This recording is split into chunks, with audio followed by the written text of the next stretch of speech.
আজকে আমি তোমাদের আরো একটি বাইরের রান্না শেয়ার করছি, যার নাম ইন্দোনেশিয়ান চিকেন। এখানে আমি 10 পিস চিকেন নিয়েছি। আমি লেবুর রস সামান্য নুন দিয়ে ম্যারিনেট করে রেখেছি প্রায় 2 ঘন্টা।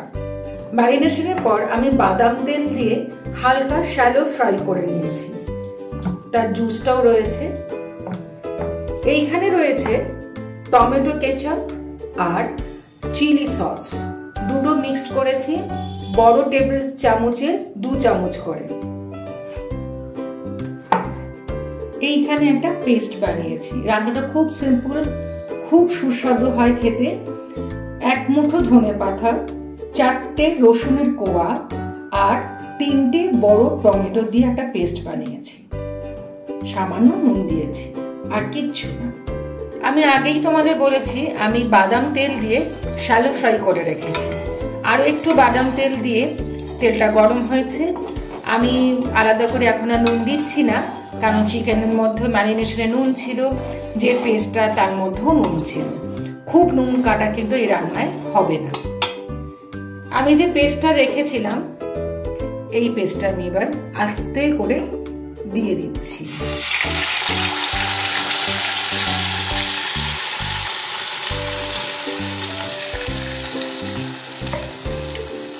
তোমরা জানো, আমি একটা কথা বলি, তোমরা যারা রান্না করতে ভালোবাসো বা করো তারা জানো যে প্রত্যেকটা মশলার কাঁচা গন্ধ থাকে, রসুন তো থাকে।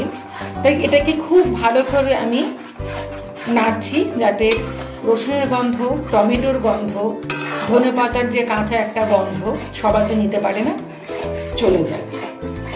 আর একটা জিনিস তোমাদেরকে শেয়ার করি, এটা কিন্তু একদম ঘি মাছে হবে।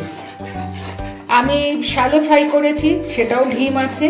এই পুরো রান্নার প্রসেসটাই হচ্ছে ঘি মাছে। মানে গ্যাসটাকে বা উনুনে যে যেভাবে করবে, একদম ফ্লেমটাকে লো করে দেবে। মশলার কাঁচা গন্ধটা চলে যাওয়ার পর আমি শ্যালো ফ্রাই করে রাখা চিকেনগুলো দিয়ে দিচ্ছি। এই রান্নায় কিন্তু অবশ্যই চিকেনের পিসগুলো বড় হতে হবে। হলুদ ব্যবহার চলবে না, মানে হলুদ ব্যবহার নেই। তোমরা চাইলে পুরোটা অলিভ অয়েলও করতে পারো, কিন্তু আমার মনে হয়েছে যে অলিভ অয়েলে রান্না করতে গেলে, মানে অলিভ অয়েল হাই টেম্পারেচার তো নিতে পারে না, মানে টেম্পারেচারে সেরকম নিতে পারে না। এতক্ষণ ধরে অলিভ অয়েলের যে গুণটা নষ্ট হয়ে যাবে, তাই আমি বাদাম তেল দিয়েছি। আর একটা কথা, বিদেশি রান্নায় তারা ঝাল খুব একটা খায় না বলতে সস আকারে খায়। তারা কিন্তু ওই কাঁচা লঙ্কা বা শুকনো লঙ্কা এগুলো ওরা নিতে পারে না, ওরা নানাবিধ সস ব্যবহার করে। সেই জন্য আমি এখানে কোনো কাঁচা লঙ্কা দিইনি। এটা ভাত দিয়ে খেতে পারো, রুটি দিয়ে খেতে পারো, লুচি দিয়ে খেতে পারো, পরোটা দিয়ে খেতে পারো, যেটা তোমাদের ইচ্ছে। খুব সিম্পল। এটাকে আমি খুব ভালোভাবে কষাবো এবং লো ফ্লেমে।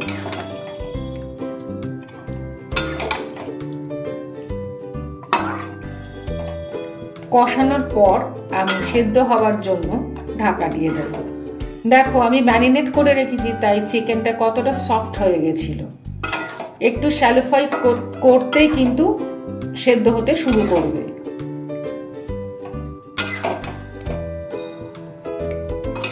আমি এখানে খুব সামান্য পরিমাণ নুন দিচ্ছি। খুব নুন ছা কিন্তু এই রান্নায় যাবে না, কারণ আমি প্রতিটা জিনিস যখন ম্যারিনেট করেছি বা পেস্ট করেছি নুন দিয়েছিলাম, প্লাস যে টমেটো সস এবং গ্রিন চিলি সস, প্রত্যেকটা সসে তোমরা জানো নুন থাকে কিন্তু, তাই খুব সামান্য আমি নুনটা দিচ্ছি।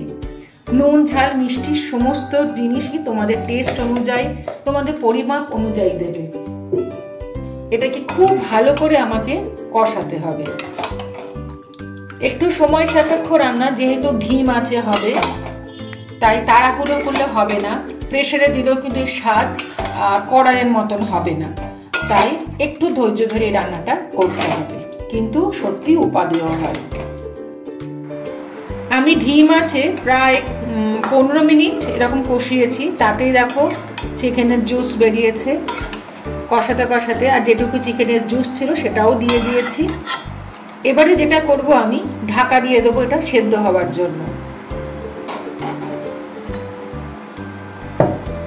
ঢাকা দিয়ে দিলাম। আমি ঢাকা খুললাম, প্রায় 25 মিনিটের ওপর আমি এইভাবে রেখে দিয়েছিলাম। ডিম মাছ বলেই একটু টাইম লেগেছে, কারণ আমি বাড়াতে পারবো না, এটাই এই রান্নার পদ্ধতি।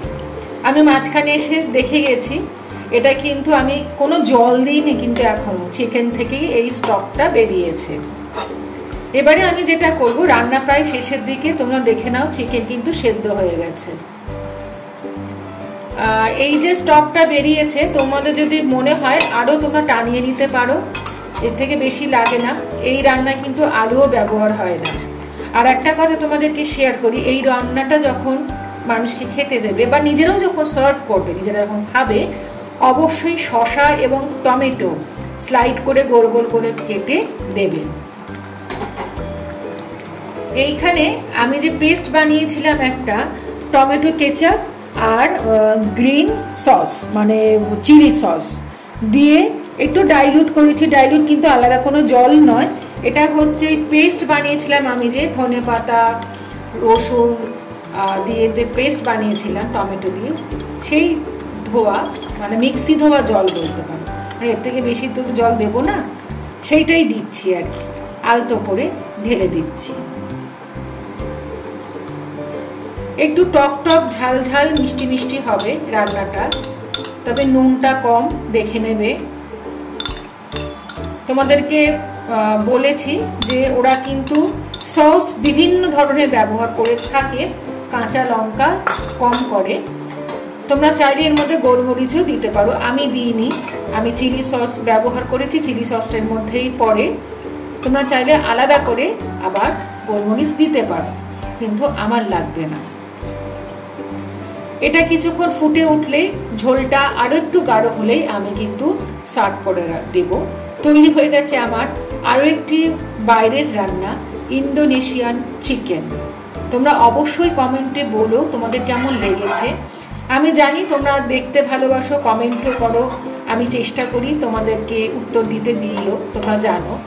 তোমাদের যদি এই ধরনের নতুন ধরনের রান্না বা অন্য রকম রান্না দেখতে চাও, অবশ্যই আমাকে কমেন্টে জানিও, আমি চেষ্টা করব তোমাদেরকে দেখানো খুব সহজ পদ্ধতিতে।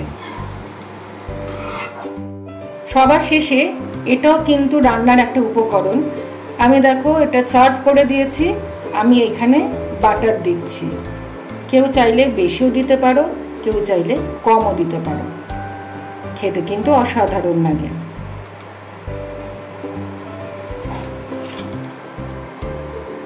আর যেহেতু আমি বলেছি এই রান্নাটা মূল আর একটা উপকরণ হচ্ছে সবার শেষে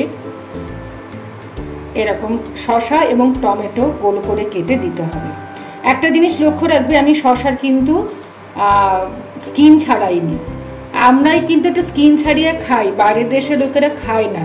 তাই আমার বাড়িতে যে শসা ছিল তাকে খুব ভালো করে আমি ধুয়ে স্কিন সমেত কেটেছি।